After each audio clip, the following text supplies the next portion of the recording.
Welcome everyone to Alive at Home with me, Daphne Iking. We are streaming live over Instagram, YouTube, Facebook and Twitter, and we're also cross-posting this to R.E.A.L School Facebook. Now today we're going to be talking about preparing your child to thrive in this new world. But before we dive into our topic today, I want to explain a little bit more about why I'm bringing this topic over my live stream today. Now, as you all know, the pandemic has not just affected lives, but livelihoods as well. As a business owner, as a parent, the uncertainties of our economy naturally, it scares me, it scares everyone. Will we still be able to provide for the family? How long will I be able to sustain? What are the drastic changes in our lives will we have to make to survive? And I guess I'm not the only person feeling this way. Now, I was reading this policy brief by United Nations the other day. It's called Education During COVID-19 and Beyond. And the statistics are of high concern. The COVID-19 pandemic has created the largest disruption of education systems in history, affecting nearly 1.6 billion learners in more than 190 countries and all continents. Closures of schools and other learning spaces have impacted 94% of the world's student population and up to 99% in low and lower income or lower middle income countries. The COVID-19 crisis and the unparalleled education disruption is far from over. We all know that. As many as 100 countries have yet to announce a date for schools to reopen, and across the world, governments, unions, parents, children are all grappling with when and how, what are we going to do, what's the best approach for the next phase. Malaysia reopened schools nationwide. We all know that, right, guys? Either based on grade level or by prioritizing exam classes or through localized openings in regions with fewer cases of the virus, only to be closed down again a few months back due to the rise of COVID cases. Now, given the continuing virulence of the virus, it is still unclear when is the reopening date for 2021. In fact, my husband and I, we just went to visit the kindergarten that my third child is in. Too many kids, sorry. And Isidore was from nursery and now he's, of course, being promoted to kindergarten. And apparently, I didn't know this, but nurseries and below is all under the jurisdiction of JKM or our community kebajikan, jabatan department, and kindergarten all the way to university is all under our Ministry of Education. So that gets a little bit more confusing for us parents. So they too don't know. They're all like cross finger lah, because we have to pay upfront for our fees and everything, right? So these decisions carry enormous social and economic implications, and of course even educators, on the children, on parents, on youth, all of us are affected by the uncertainties of what's going to happen. Is school going to take place or not? Is it still going to continue with online? What to expect? Now, my parent chat group is a buzz with these speculations. So naturally, I've got all these parents in a group WhatsApp chat, and they're all saying like, what do we do? You know, how best can we approach this, especially to those who have been sending their kids to kindergartens and or private schools. Many of them have either lost jobs or getting huge pay cuts at work, and the question on whether they can continue paying for their kids' school education is on their minds. I mean, it is for us at least. There's pleas for rebates and discounts. It has been a continuous debate for most parents out there, and even for us, while we're waiting for the news from our school, we're now contemplating whether we should send our two girls, Isabel and Iman, to a government school. I mean, that means we pull them out from their current school right now and try and apply for a government schooling. Two, maybe we should homeschool them and hire private tutors, which is a little bit more cost friendlier. Or three, should we just wait and see? Let's just wait and see. But how long can we wait and see? Because there are also other steps after that. Apparently, if we do decide to pull them out from their school right now, and I have to apply them for government school, whether or not there will be a place for them, that takes 2 weeks, and then they have to go in straight away. So it's a lot of confusion on a lot of parents out there. There are pros and cons for all these choices above, but at the end of the day, we want what's best for the child. How are our children going to manage physically, emotionally, mentally with whatever decision that we have to make as a family? And what are the other possible solutions or options? Is there a possibility of, let's say, hybrid learning or online schooling, where later on maybe we'll, go and find an online teaching course over here, and later on when things settle down, when things are schools are reopened, and then can we bring them back to that school or the school of our choice, and will that be accepted? So all these things are making us a little bit anxious. And I'm sure a lot of parents who are watching right now are also feeling the same way. So joining me today is Dr. Goh Chee Leong, the CEO of R.E.A.L Education Group, Sdn Bhd, who is the perfect person to discuss this topic with. He is a consultant psychologist for MENSA Malaysia and carries a wealth of experience in the education sector. And today we will discuss these hot topics and how to prepare your child to thrive in this new world. Hello, Dr. Goh. Hi, Daphne. Thank you so much for having me. Thank you for joining us. I know we had a little, audio check, so it's good that all is good now that we're actually live.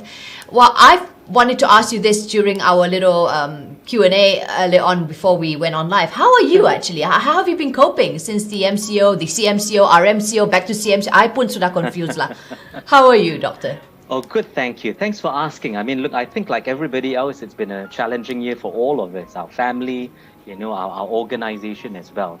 And I'm very mindful of the fact that as we get to the end of 2020 and all of us are sort of reflecting back on our sort of survival experiences, that, I mean, there are many families who also lost loved ones and like you said, many organizations where a lot of jobs were lost. So I think it's certainly been a hard year. But I think one of the sort of silver linings is that when you've got a crisis like this, and all of us are sort of forced to gain a new perspective on life. And right. So when I've sort of reflected back on, this year, one of the things that certainly I've been reminded of are what are really important things in life, and things like family, things like health, I think this year has reminded us of, the importance of focusing on our true north and what is really important. So like many other families, I've spent a lot of time with my kids and my wife, and I guess that's been perhaps the small blessing that has come out of what is a very difficult year. Thank you so much. And yes, there are the blessings. I think I've noticed the growth of my kids so much better because I have to be with them. We've got no choice. We just have to, be comfortable with this tight, confined space that we have to just get used to. But at the end of the day, it's how we look at it and work the best around it, right? But one of the main dilemmas mid-income parents face today is, I think this is one of the concerns that I wanted to bring up, and that's the reason why we're having this chat today, is they can't commit to private schools. We're talking about mid-income parents here. I mean, we've got so many different sectors of, we're so diversified in that sense, but let's just focus on mid-income parents because that's what a lot of my audience are facing right now. Their inability to commit to private schools because they've got financial constraints. And they're worried whether their children will be able to cope in government schools, because we all know that's a whole different system altogether. Yep. And itu pun kalau the child is eligible, because Yep. let's say Yep. you're not a Malaysian. Yep. I don't know if you're allowed to go into a government school. I don't know about that. So what's your take on this? Look, I think so. First, it is a really challenging time, and you're right. I mean, I think different parents are at different places in terms of what they can and cannot afford, Right. I think, as you pointed out, it's difficult for many parents to shift back to a government school, for example, if they've been doing an international curriculum. And therefore, a change in curriculum is really challenging for the child, particularly in terms of languages and stuff like that. And so, as you pointed out, I mean, there are different options. Some of the parents have chosen to homeschool the children. Some of the parents have looked at online options. Some of the parents have looked at a combination of maybe different enrichment programs or maybe all of the above, Right.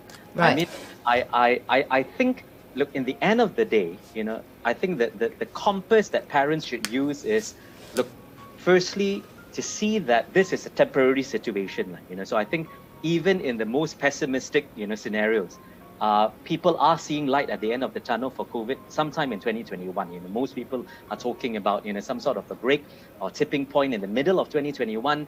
Many people are saying, look, by certainly the third quarter of 2021, things should be back to normal. And of course, the more optimistic are saying, look, I mean, given the government opening up the economy and saying, look, schools have to be started, even in the first quarter. So I would say, what parents should be thinking of is a sort of a short-term fix. It's not about the next 2, 3, 4, 5 years. It's about saying, during this interim period, what can I do to ensure that my child's education is not compromised, and that my child is still learning, making progress, being engaged, having time with friends, because that social interaction is incredibly important. So it's not just about learning, Absolutely. but making sure my child is still connected to the rest of the world. And it's about just bridging so that in the next 2, 3, 4, 5 months, we've got a plan. So, for example, like some schools like R.E.A.L, when we, were hit by this crisis in March, April, one of the things we did was immediately, with the support of the board, make it a policy that no parent who has been affected by this crisis, so whether they've lost jobs or their businesses have suffered or they've been retrenched or whatever has happened, that no parent would have to take their kid out of school. And so what we did was Bless you guys. a whole bunch of stuff. So whether it was monthly payments, whether it was rebates, but on top of that, we actually had a special aid scheme so that, again, the policy was no child would need to be withdrawn because of financial issues. So the parents would come in, and for each of our schools, the principals would talk to them. And this is for R.E.A.L schools as well as for Sri KDU, which is also under our group. And basically, then one-to-one, our leaders would talk to them and say, okay, look, tell us what you can manage. Let's bridge the gap for you. And I think this was really important because, again, I think it's a community. It's about the school saying, look, we realize some people are really hurting. I mean, not all parents in that situation, but those who are, we really want to support those parents so that they don't need to worry about their children's education while they're also worried about their own career and livelihoods. Absolutely, So I think some schools have done that, but I mean, we took that step. And I felt morally this was something that we needed to do, because I think this was also a good model for the children to say, look, a good, social enterprise means that in the end of the day, I mean, there are things that are more important than just profit. Then bless you, because I know of other schools who found it very hard to just get not even asking for a rebate, but at least some form of installments. So bless you guys that you guys reached out and you did that before it prolonged. Like we started asking, I think a few months later, but you guys were already on board March, April. That was when MCO started to hit. Already you sort of had foresight to that problem that you would see for parents, and that's great.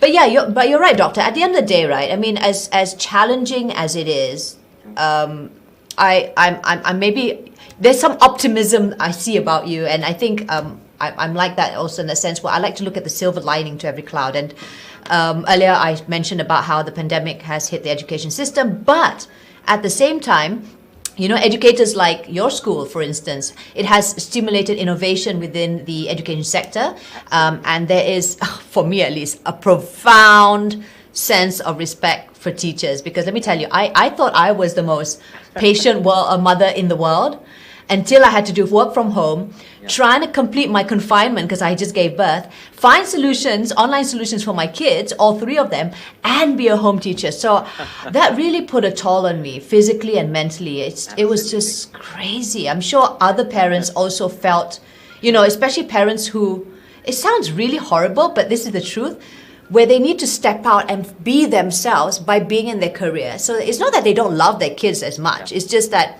this is now adult time for me. I'm going to work on myself. So now they're just stuck at home, working from home, dealing with kids. That must drive them a little bit, I mean, look, you cannot believe how many hundreds, literally hundreds of emails I've got from parents since the March lockdown, and and and and many of them, majority, 99% of them saying, please thank your teachers, because for the first time you're actually seeing, how difficult it is, challenging it is to, take my son through or daughter through a class or homework, and of course many times it's easy to judge from afar because we are not in school. We have no idea, what happens in the classroom. But I think for the first time, parents actually were able to see, what the teachers were doing and how innovative, creative, how energetic they had to be, super energetic to keep all these kids engaged, and so I think you're right, absolutely respect to teachers. And this sort of links back to my earlier point that I think most of us as leaders in the education sector have had really to balance the responsibility of saying, look, some parents really are hurting financially. How do we help these parents out so that, money should never get in the way of them getting a good education for their children? On the other hand, I've got 1,000 teachers in our organization, and they need livelihoods, and it's just about making sure that they are looked after as well. And I think it's been a challenging time either way. But I should mention one more thing, Daphne, that I think, look, there are options, so the good news in Malaysian education today for parents is that, look, I mean, there are hundreds of private and international schools now, and many of them now I think are really affordable. I mean, so just to take R.E.A.L as an example, I mean, for 800 ringgit onwards a month, I mean, you could already enroll your child in one of our schools. And I think the founders 35 years ago, when they started R.E.A.L Education, I mean, we were one of the first, private schools to be set up in Malaysia. The mission and vision was always to make good quality education affordable. And I always tell parents, look, in the end of the day, we need to be able to do the math, and even a parent who may, let's say, send a child, to a public school where there's almost no tuition fees. But when you add up all of the other stuff that we end up spending money on, so the tuition, 2, 3, 4, 500 ringgit, and then the swimming classes, and then the English and the drama classes and the music classes and all of the other enrichment stuff, very quickly, it adds up to a lot more than 800 to 1,000 ringgit a month. Actually, you're right, yeah. You always say, so that's why I think the value proposition for private education is to say, look, actually, in the school I agree, we've got everything in there. You drop your kid there, all of this stuff, the robotics, the swimming lessons, the sports, the running, the design technology, certainly drama, music is compulsory all the way up to year 9 in our schools, and all of that stuff. And the bonus on top of that is not just is it cheaper when you add up everything, but also no traffic jams, because you're not having to ferry. Oh, yes. 50 different lessons and get parking. And I think there was a survey done recently in the Klang Valley that said something like, not including sending your kids to school, just from the school to home and home to tuition and home to music classes and all of this stuff every day of the week, it came up to some ridiculous number like 6 to 7 hours a week on average. So I think what we are telling parents as a value proposition is that when it's true, in private schools there is a tuition fees, but when it's a one-stop center where that's it, and you're saving your kids 6-7 hours of being on the road. So you fetch, you drop them there and then you pick them up at 3-4 p.m. But then by the time you take them back, then that's it. That's it. No more. A little bit of homework, no more scurrying around, like crazy people, which I think all of us have experienced during in the past. That's so true. That is so true. I never thought of it that way, actually. The added value of time spent ferrying our kids to and fro. And you're right about it adds up at the end of the day. All these enrichment classes that you want, or your child wants, and you want to be supportive of. Never thought about that. That's good. That's good. And so a good private, I think, international school has all of that. We are saying, look, you don't need tuition because the teachers are excellent. You don't need any of this other stuff, But I mean, coming back to your point earlier about this online learning, I just, that's to me the headline story for this year, which is, I mean, we were a bit fortunate because we actually were already priming all of our R.E.A.L schools to be what we call Apple schools. So we got iPads in the hands of every single teacher, every single student, about 4 months before the lockdown. And again, I want to be able to say that it was some visionary thought, but I mean, we were... But it had nothing to do with, because we knew that the COVID-19 was already in China, but it had nothing to do with that. It was just something that you wanted to move forward with. Yes, I mean, we made the decision in June last year that, look, we wanted to integrate technology. We had seen all of this research in psychology that technology really helps drive, some parts of learning, the creative process, engage learners. So we did all of that. And then, of course, 4 months later, when we had rolled out the system, the lockdown happened, and I think so we were really blessed and fortunate, because it meant that when we went into lockdown in March, very quickly, our teachers already had the infrastructure, the hardware and the software. They were already using iPads. So all of these, the Zoom sessions, the online learning, all of that were a lot easier. And again, I just want to give credit to my principals and teachers, because they were heroes. I mean, I just to quote some of this stuff, because every week I'm sort of getting stories, right? Because so from parents and teachers, we're hearing all of this stuff. So for example, I mean, we had, teachers, actually set up all kinds of, even PE, for example, they found a way actually to do remote learning. So they had challenges for the kids. They videotape the kids, using their iPads, could videotape themselves doing, okay, I'm going to do 5 push-ups, I'm going to run around the house. So all of this evidence was collected, of them doing exercises, doing stuff, designing things. We actually set up about 3 months ago, a virtual, co-curricular activity portal. And since then, we've got about 3,000 students now join co-curricular activity. So whether it's debate, speech, robotics, origami, among many options, because we know schools when they're closed can't offer these things. So we had a talent, this talent challenge between our R.E.A.L and Sri KDU schools. 700 students participated. Wow. The finalists were 100. We linked up, we had a team linking up with Case Western University in the US, where they did the design thinking challenge. I mean, Case Western is one of the top engineering, sort of innovative centers. So they did this challenge. 100 kids participated. They sort of, had ideas on how to help the United Nations Sustainable Development Goals using technology. I mean, we had, more recently, sort of, tie-ups with people like, Zap Math, which is a math platform, Education Perfect in New Zealand, so that kids could actually gamify learning. So some kids, I mean, they love playing computer games. And so what we did was, sort of match up with platforms that already exist, in the internet, that therefore make math a game, or make English a game, or make learning Mandarin a game. And you had these assessments and you have scores and all of that. So I think I'm really proud of the team, because we were already planning to do this, but I think what the crisis has done, it just accelerated you guys to do it now. Exactly. So what would take a normal school sort of 3-4 years to do, and usually, as you know, the change management process is incredibly difficult, because teachers may not want to do it, parents may not want to do it, children may not want to do it, dragging and kicking and screaming. But now everybody was sort of thrown into this. And so I think, again, one of the silver linings of this is that I see a school community that now realize the importance of this technological platforms in learning and teaching. But do you think that, I'm actually surprised with the enthusiasm of your students, because I've got 2 girls who had to start off first with their online classes. So one naturally misses her friends and wishes that she had school and was physically there, whereas the other kid was really happy just doing everything online.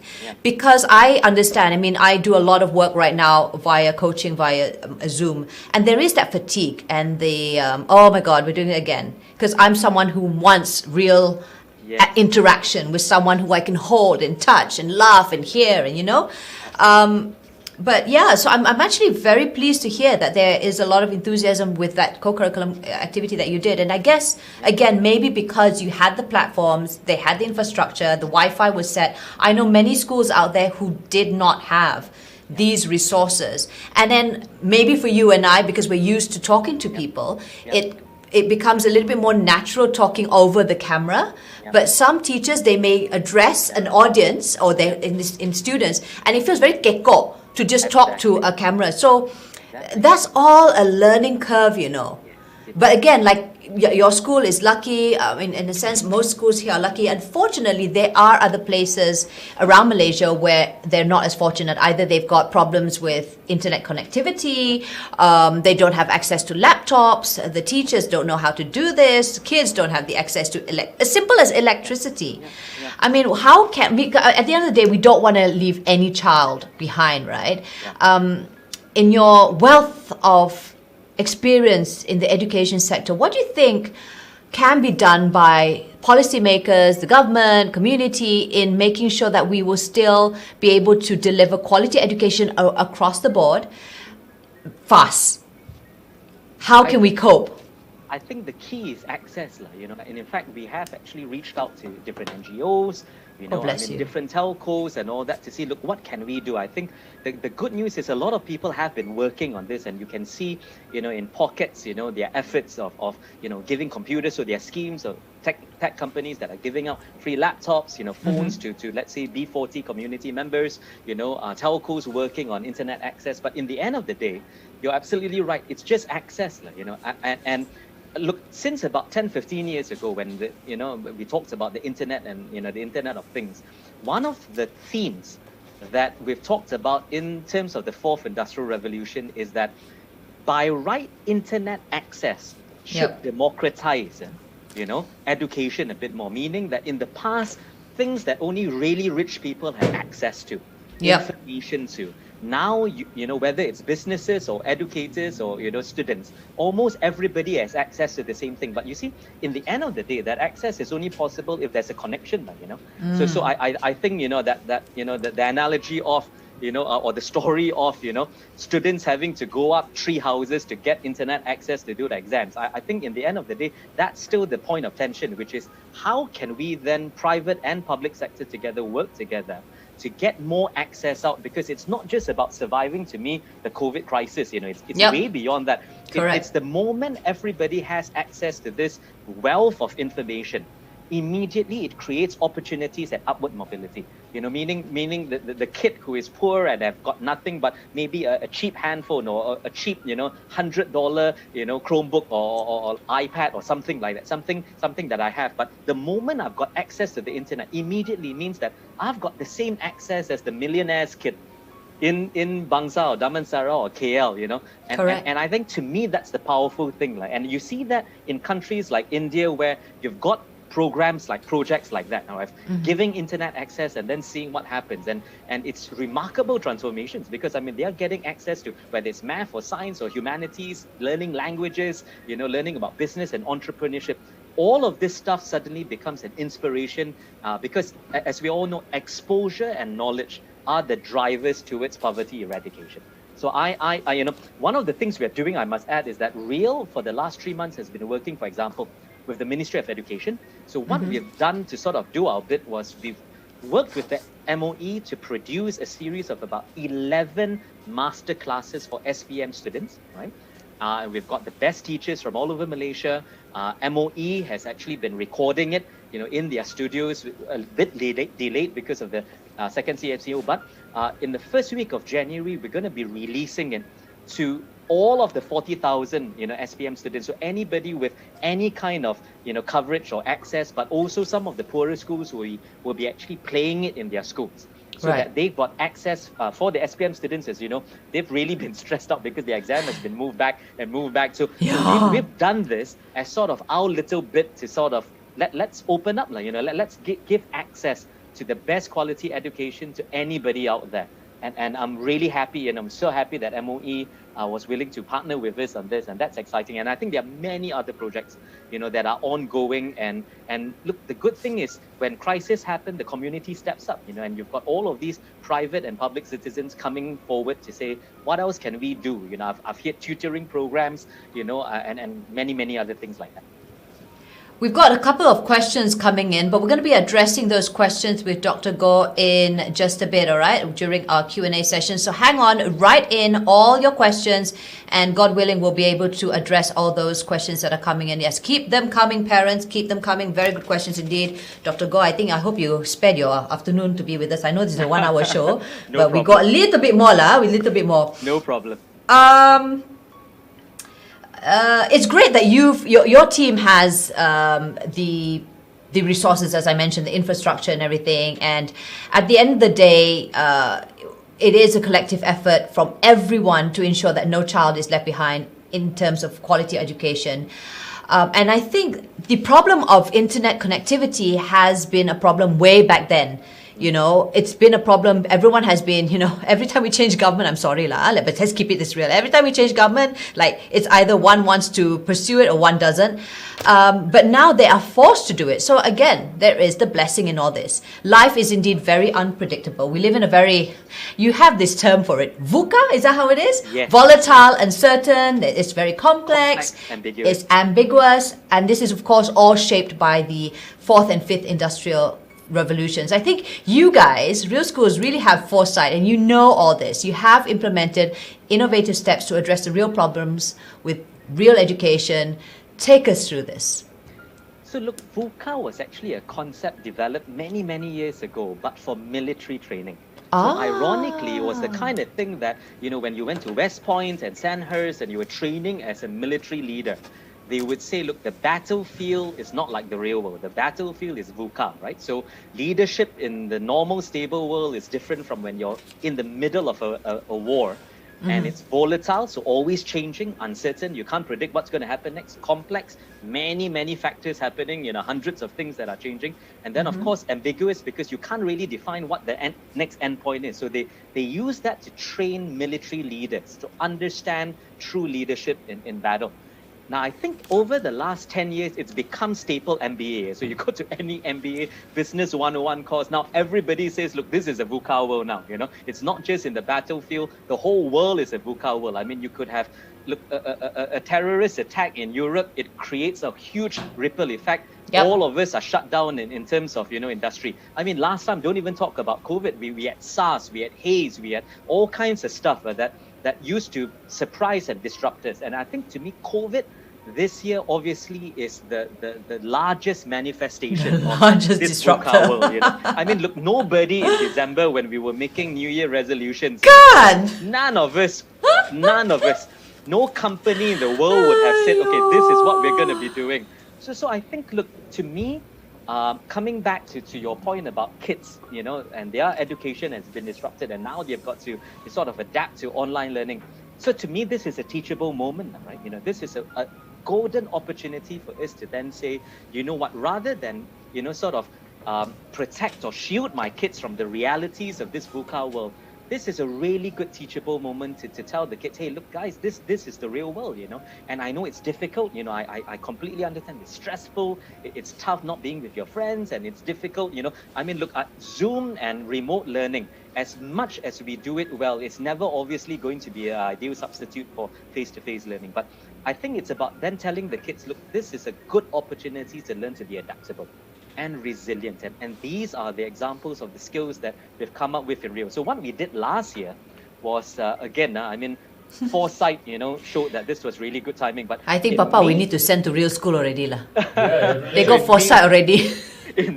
So in May, April last year, we actually spent 2 months because we were actually redoing the whole curriculum for the next 5-10 years in R.E.A.L. And we spent time with, I mean, educators and, you know, future trenders and CEOs and entrepreneurs and all these best brains in Malaysia and beyond. And, you know, we were already having Skype and Zoom sessions at that time with people all around the world. And the focus was very simple. We were saying, look, we feel that education, traditional education today is out of touch with the real world. We think that too often we are training kids for the 1980s and 1990s, which is sort of, I mean, you can't blame us because that's our frame of reference, you know. So most of the time when we are giving kids advice, we are thinking, okay, when I was, you know, in 1990 when I was in university, or, and, you know, I mean, 89 when we were in school and all that kind of stuff. So we are thinking that still applies. And I think too many school systems worldwide, it's not just a Malaysian thing, are really out of touch that way. So we felt, look, we need a shift, right? And it can't just be a small, minor, you know,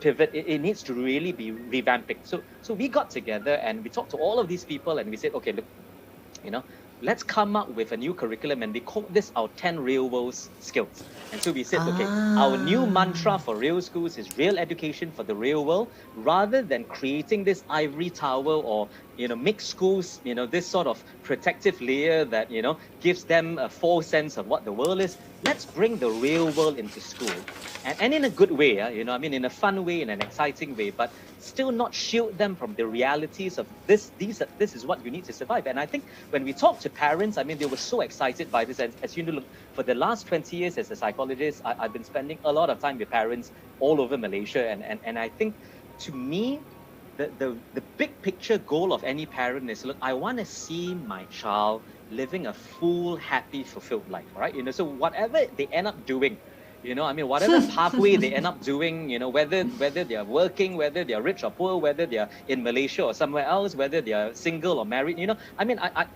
it's less relevant than, in the end of the day, whatever path they pick, it's a path that makes them happy, right? And I think to do that, all right, so to achieve these goals and dreams, and in the words of what I tell my daughter when she was growing up is, look, I want you to succeed on your own terms, like, you figure out what you want in life and get it done. But whatever it is you want to do, it's going to be tough, there's no easy dream or goal to achieve. And so you need certain skills to navigate and to also sort of overcome hurdles in the real world. So we came up with these sort of 10 real world skills, like we call it. And so for example, one of them is psychological skills. Obviously I'm a psychologist, so it's going to be there.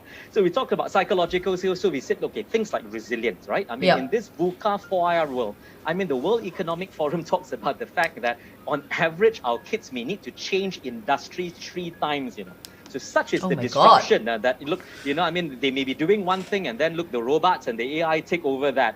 And suddenly now they're all out of jobs and they need to shift. We're not talking shifting companies. The World Economic Forum talks about shifting whole career pathways.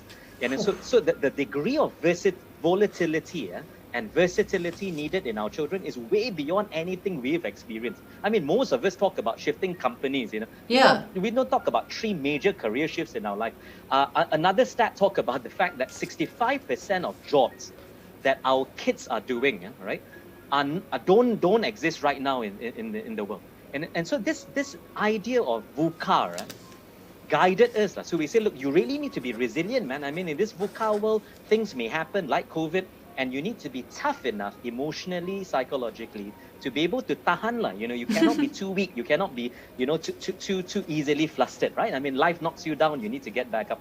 Then another skill, for example, we talk about digital skills, digital mindedness. So we say to survive in this 4IR world, it's not just about, learning how to use computers or play games on your iPad. That one is anybody in the world can do that. But we talk about coding, programming, we talk about AI, VR, AR. So our kids, for example, by primary school, they're designing websites. And by the way, many adults, we can't do that at all, right? I know, I can't. So now we're talking about in year 5 and 6, they're already doing, exposed to digital marketing. In secondary school, they're talking about technopreneurship, doing pitches in terms of, app coding design. So again, it's exposing them to new worlds that we never really knew existed. And I think that's the exciting thing. So the 10 real world skills, that we talk about creative arts, drama, music, that expression that is necessary. We talk about entrepreneurship. We talk about design thinking, because innovation, by the way, in most lists, they say innovative creative thinking is going to be the number 1 thing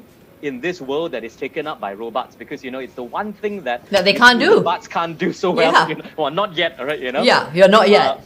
They can be programmed to do what is required, but they can't be. That's why we're humans, right? We innovate, we create. And then maybe one day, who knows, right, Doctor? And the shift was, when we were growing up, everybody was talking about, hey, look, math and science, and that's the most important thing, which is still is. And all of the arts was frowned upon, isn't it? Correct. This arts, creative stuff, all, this soft stuff, But now it's completely turned around. Different. Because, anything that has a formula, basically AI can do faster than us.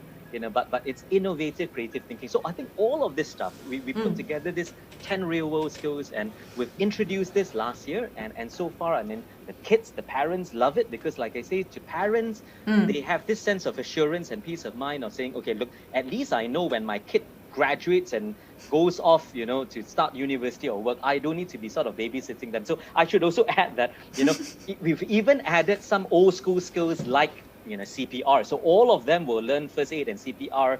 They'll be certified by Form 3. All of them will have to do outdoor camping. And these are life skills like swimming and stuff like that, which we need to know. Absolutely. So I absolutely love the fact that you're adding in the new, but also not removing things that we should be learning. We should have. We need to, because those are things that can save a life. You know, I told my husband, I said, we're not going to skimp out on swimming classes because all our kids need to be able to swim. Even whether they like to swim or not, you never know the danger out there. And I love the fact that you have these 10 real worlds, because gone are the days where, like you said, back in the 80s, where that's the reference that we have, where, you know, we compartmentalize vocations. I remember the time when my father was so angry with me when I didn't want to take or pursue medicine. And at that time, I said I wanted to study journalism, which journalism has happened for a long time. It was just not recognized as a career per se. Fast track now. I mean, of course, he's still been one of my biggest, huge fans. It's just that even now, mass communications, that used to be like, mass comm, wow, I'm in mass comm. Now mass comm macam ayah. Nothing like, oh, it's evolved altogether. So it's great that you have these 10 words, because one thing when my father he was pretty upset with me, bless him. Rest in peace, Dad. But he was really upset with me, and I vowed to him, I vowed to myself that my children will not go through what I had to go through. So I told my husband, I said, whatever it is, we must be supportive of our kids' interests. We let them decide, you know. But at the end of the day, it's easier said than done, you know. Once you're a parent yourself, wow, so easy lah. No, because I've got a child, Isabel. She's very quiet. I don't know if it's a teen thing. You would know best. You're a psychologist. You've got a teenager yourself. But she's suddenly very recluse. And all she does is draw and drools. And, you know, all she does is that. And she's very much into anime. And I'm like, what's going to happen? And she dreams a lot. She daydreams, like, you know. So she's still top on the class. It's just that as a parent, maybe because of my father's upbringing, where, girl, you know, this, very tiger father, you know, very Asian, typical Asian father. So I was a bit concerned. And then that's where my husband, bless him, was saying, you know, maybe she wants to study animation. I'm like, what the? Can earn money? Forgetting that I was supposed to be supportive of my child's interests and choice of education and career. Okay. So it's great because she's also into performing arts. And I think that's one of the real words that you have. Because back then, they would not accept performing arts and drama as something that you could earn. It was more of if you're rich and you've got the money to go and play a bit, can la, or you'll be just super duper poor trying to make ends meet because you've chosen to do arts. You know what I mean?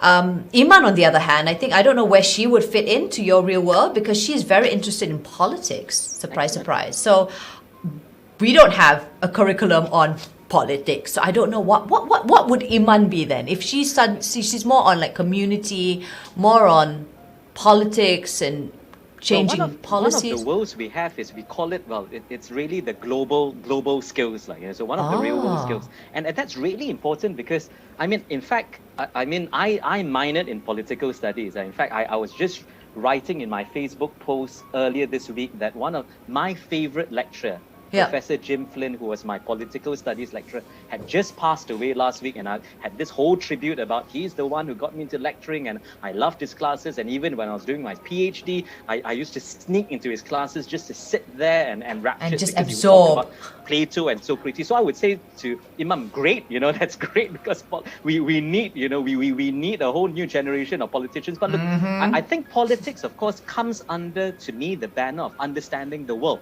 right? Yeah. And humanities are getting back in vogue, man, you know, so whether it's economics, whether it's philosophy, geography, in my mind, geography should be compulsory all the way through. I mean, it's crazy to me that in a global world where the world is so much smaller, that our kids are not appreciating how large the world is. And we talk about, you know, I mean, trying to inspire and motivate kids. I mean, this is one of the inspirations to say, look, do you know how large the world is? And the world is your oyster, man. You know, I mean, it's never been easier ever before to sort of travel, of course, after COVID, you know, I mean, to travel, to cross borders, to experience the world. And so to me, that's part of it. So politics, philosophy, geography, history, you know, this is invaluable. And so one of the things we get our students to do is, all of this is compulsory until secondary school. And we say, look, it's about connecting to your world. You want to have the freedom to sort of operate, to be able to work anywhere, right? I mean, so whether you know, one of my former students, I think the best interview I've ever heard. So this former student of mine, so I think Petronas, you know, and the interviewer asked the question, okay, we've got many branches around the world, you know, I mean, if you were offered a job somewhere, but we need to send you somewhere else, it's not Malaysia, Are you willing to travel? And her answer was she took out of her pocket her passport and she put it on the table and said, I've got a passport. And I think that was great because, this is the global citizen, meaning she's saying, look, I'm willing to go, man. I mean, this is the 21st century, real world citizen. So I would say, firstly, what you're doing with your kids is great. Now, the fact that you're giving them space and you're encouraging different interests, and bear in mind, Daphne, their interests will also change. So it's not as though it's going to be the same thing for the next 12 years.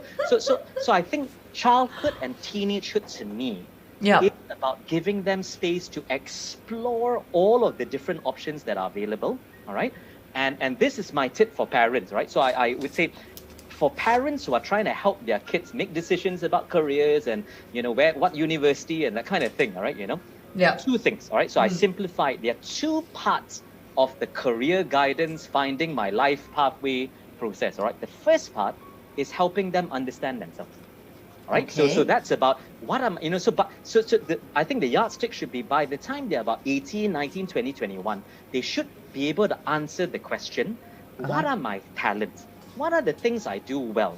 What are the things I enjoy doing, And that's why in R.E.A.L schools, this is the philosophy that don't get kids to be afraid of trying new things, and you scold them, and each time they make a mistake, you tear them down, and that's terrible because then nobody wants to try anything new. Everybody wants to stick with their strengths, So the school shouldn't narrow the focus. Certainly not until they're 16, 17, 18. So I don't believe in streaming until the last possible moment, maybe Form 4, Form 5. I believe what the school should do is actually enlarge their world, right? So that's why we talk about 10 R.E.A.L worlds, and everybody The needs to try 10 different R.E.A.L things. worlds, it's not as if they have to choose one. It's a No. whole compulsory. Everybody kena from year 1 to year 9, because you see. And what we're saying is we're not putting pressure on you. You don't need to be excellent in everything, because this is not some pressure thing. This is about exploring, who you are, and you try different things, and who knows, and you try different sports, and you try art, and you try this and that. And look, by the way, you may be great at a few different things, but the goal of school to me is talent development, which is by the time they're 17, 18, they can then say, okay, I have really experienced life, right? I have tried many different things. So now, Mommy and Papa, when you ask me, what do I really want to do? I can look you in the eye and say with some certainty, hey, look, these are some options. These are the things that I enjoy doing. And so I think that's number one, understanding themselves. There is no career guidance personality test that is magically going to be able to tell your child what they're supposed to do if they haven't had enough of life experiences. So I think a good school does that. I think part of that also, understanding themselves, is having the answer to the question, what do I really want in my life? Now, I know that's difficult. This is all existential questions, Many of us adults are still grappling with this. In terms of what do I really want? And we say, look, it's not about a 50-year plan or anything like that. What you want when you're 20 may be different from 25 to 30 to 45. And that's fine. Your goals in life may evolve. And that's fine, but at least giving them the habit, or getting them into the habit of saying, I need clarity of what makes me happy. And I remember this was the last lecture I gave in university before I retired from university, and I sort of went into schools for the last few years. The last lecture I talked about was how do you find life happiness, and my first tip was start asking yourself the question, what do I really want? And many human beings don't know how to ask this question and don't know how to answer it. And I think that's the root of why there's so much unhappiness in the world. Why, you got it really is about self-exploration, isn't it? And clarity about what and you want. Clarity on what you want. All of these adults, like you say, who are 40, 50, 60 years old, and they've done everything, their parents and society has asked them to do. So they've sort of followed the formula of, I've got best grades, and I've gone to good university, I've got good results, I've got a lot of money, but there is no light in their life. Something's lacking. Because they've not been able to find it. So I think understanding yourself, including what you want in life, that's number one. And number two, it's being exposed to the world, understanding the world. And I think as parents and as schools, what we can do is expose your kids to, hey, all of this stuff, and go and visit friends, and go and visit, your friends and cousins and relatives who are working in different industries. And, during holiday time, go and ask them to go and volunteer, get your kids to go and help out, and just expose them to the fact that, hey, look, there are hundreds of new professions that exist out there. And I just want, shop around, don't rush, so that by the time you're 18, 19, 20, and then you're having to make decisions, you're not sort of blur, you know. So I think these two things are the foundations: understanding themselves and understanding the world. And when you've got these two, then it should be a lot easier. You know, I'm smiling at that comment because it just brought back a memory of my mom. When I wanted to tell my dad that I didn't want to continue pursuing medicine, my mom's approach, because she knew I was too scared to tell my dad, was she's a retired nurse now. She said, well, during the school holiday, why don't you follow me to the hospital? So Sanak Sabalah, Queen Elizabeth Hospital, government hospital. Yep. I lasted 2 hours. I was supposed to be there for 2 weeks. And that was her way of saying she knew that was not my cup of tea. I mean, she gave birth to me, right? But she didn't want me, she didn't have to tell me, like, I don't think that's going to be something for you. Your goal is like, you want to be Dr. Daphne Iking, but what is it? Who is it really for? So she said, come and join me. And that's what she did. And that's when I said, I don't want to do this. I can't stomach this, you know? And that's when I had the courage to tell my dad, who are completely different parenting goals, mom and dad, but that's all. So it just brings me to a smile. So can I just summarize it again? It's basically tips for parents out there to ask your children and helping them to understand themselves better. Yep. This normally happens in their late teens, because then they would be able to understand and to be able to grasp what's what a little bit better. What are their talents? What are their interests? What do they like? And what makes them happy? And the second part is to expose them, to give them that freedom to check out all the different worlds that we have surrounding us. So very good pointers indeed. Are you ready for a quick Q&A with some of the questions that we have, Doctor? Yep. Oh, I just realized we've been talking so much. It's almost an hour. I'm just going to get the questions from Joe. I think I've got one question here, actually. It was from Jasmine. She said, public schools are not ready for online classes because the teachers are just not providing quality e-learning experience. What can be done then? What needs to be done? This is from Jasmine.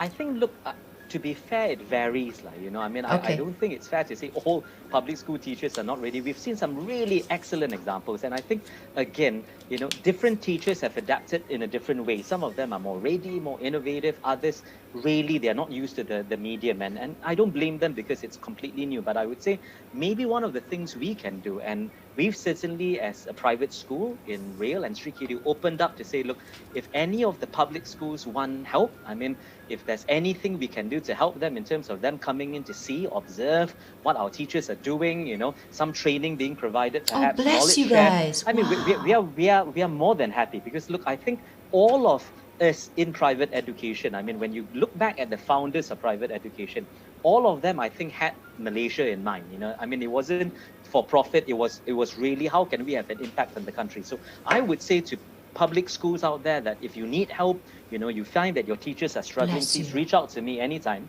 And we are happy to actually come in and work alongside you. And I mean, I'm not going to say that, you know, we're necessarily perfect, but whatever we have, we're happy to share. Oh, bless you, Doctor. Okay, this is another question. Can I just see your question that you shot just now, so that I can get it verbatimly? There was one from, very interesting question that he said, something about enrichment classes are still needed or still required. Again, it could be from a different private sector, or is it a public sector? Let's see. No, not this one. Okay, this is from, oh dear. All right, let's see Mei first. We'll do Mei first. Dr. Goh, how can parents balance kids with eyesight issues and also those who are quite adverse to online classes despite high engagement in online classes? Well, look, I think a great thing is a balance. Look, my own kids have had to do this for the last 6-7 months. So I think the important thing is, firstly, good school programs. So what we do in R.E.A.L and in Sri Kedi as well is that we balance. So it's not like 5-6 hours straight of having to look at a screen, you know. I mean, I think, you know, in all of our programs, and by the way, our hybrid program allows students to, whether they want to come to school face-to-face or do it at home, it always gives breaks, you know. So they are maybe facing the screen for a little while, they're doing some activities, but then the teacher will say, okay, look, you need to go and read a book or walk around, or, you know, rest your eyes, you know, and focus outside, you know. do a bit of a stretch exercise. So I think good teachers know how to balance so that you're right, the kid is not staring at the screen over too much a long period of time. So most, I think teachers, the way they run it is maybe 15, 20, 30 minutes of activities online, and then the kid, turns the computer off and then they're doing something. They're doing an activity, so whether it's doing some work, assignments, reading a book, and then they come back to it. So that balance then ensures that that fatigue, the eyes are not suffering because of that. So that would be my simple answer. All right, we've got one from Lenges Nadarajan. Based on my own experience, not entirely the case to say private school students do not require extra classes. I still had to send my kids to enrichment or sports due to lack of skilled teachers who are actually assigned to teach the extra activities. Your thoughts? No, I think absolutely. And this is why, when parents choose private school providers, as a consumer, you need to hold them accountable. Absolutely. And you need to ensure, that's one of the advantages of being involved in a private school. You can hold them accountable in terms of who are the teachers, what is the quality of the delivery. And in a sense, if I'm not happy with what, I'm finding, I can, my feet can do the talking, because there are hundreds of options that are out there. And so I think as a private school provider, we are very mindful of the responsibility we have to ensure that all of the classes, all of the outcomes, all of the teachers are of a high benchmark, so that as this parent has pointed out, you shouldn't need to, it's ridiculous if you're going to a private school and still have to send your kids for tuition outside. When I, 7-8 years ago when I, started the first private international school here, I remembered the motto and the mantra was very simple, that the quality should be in the school. So like I said earlier, it's a one-stop center. You don't need anything else out of it. Yeah, I remember a time when my dad said, why am I spending so much on tuition? You're not paying attention in class. All right, in conclusion, Doc, what's your foresight to education in the coming year? For instance, do you think that there'll be hybrid learning or online learning be accepted by other schools? Since you have so much foresight, R.E.A.L School has so much foresight, what can we expect 2021? I think, look, by all accounts, it's going to be a brighter year, 2021. So I would say, amen to that. I think it's going to be a lot more opening of schools. You're not going to see so many lockdown days, because I think from what we've understood now of the virus, and how it works, and the fact that most of our schools, like for our school, for example, we've partnered with Columbia Asia Hospitals to make sure it's incredibly safe.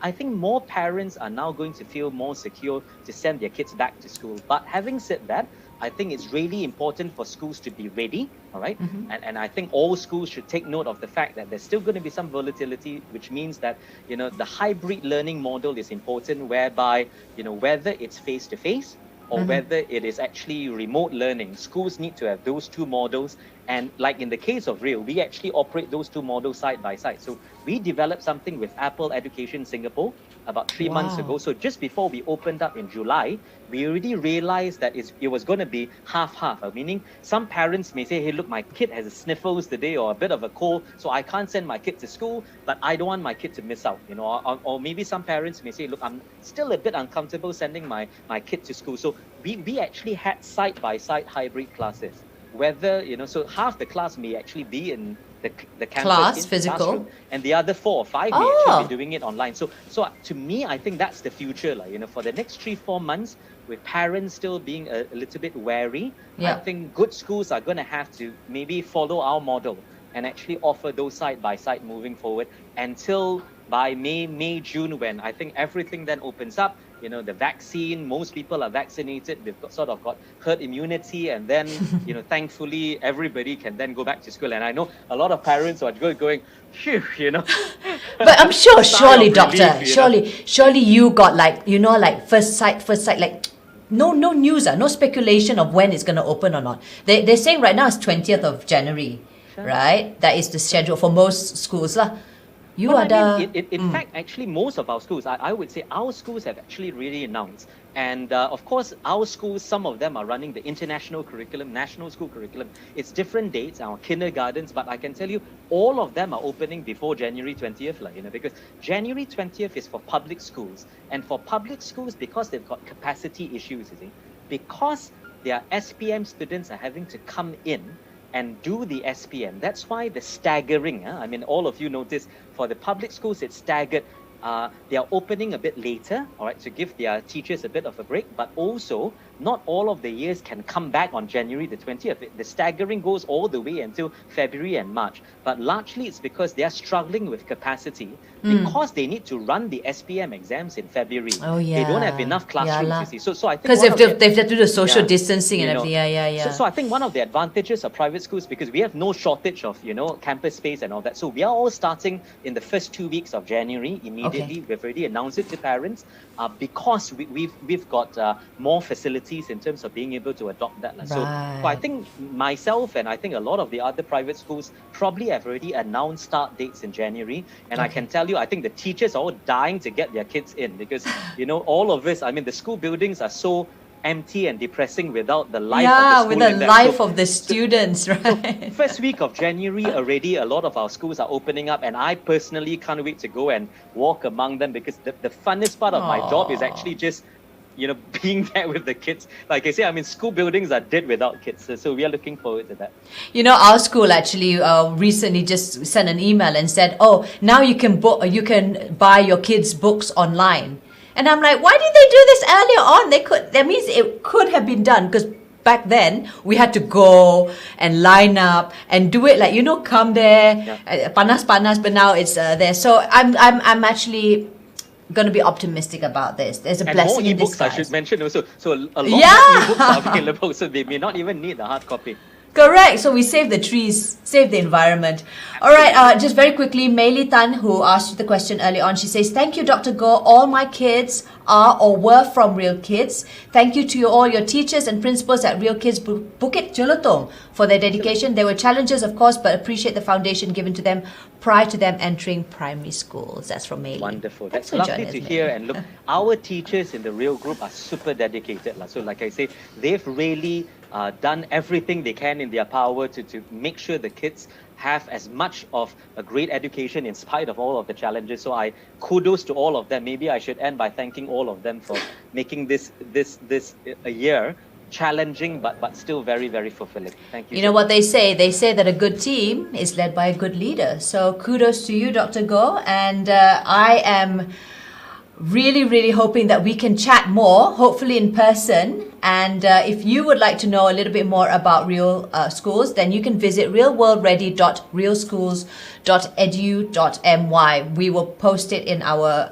Facebook comments, also on our caption. Again, it's realworldready.realschools.edu.my.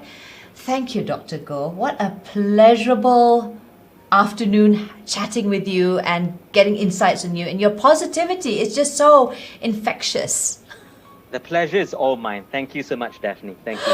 All right then. Bye, doctor. Take care. God bless, and we'll speak soon, yeah?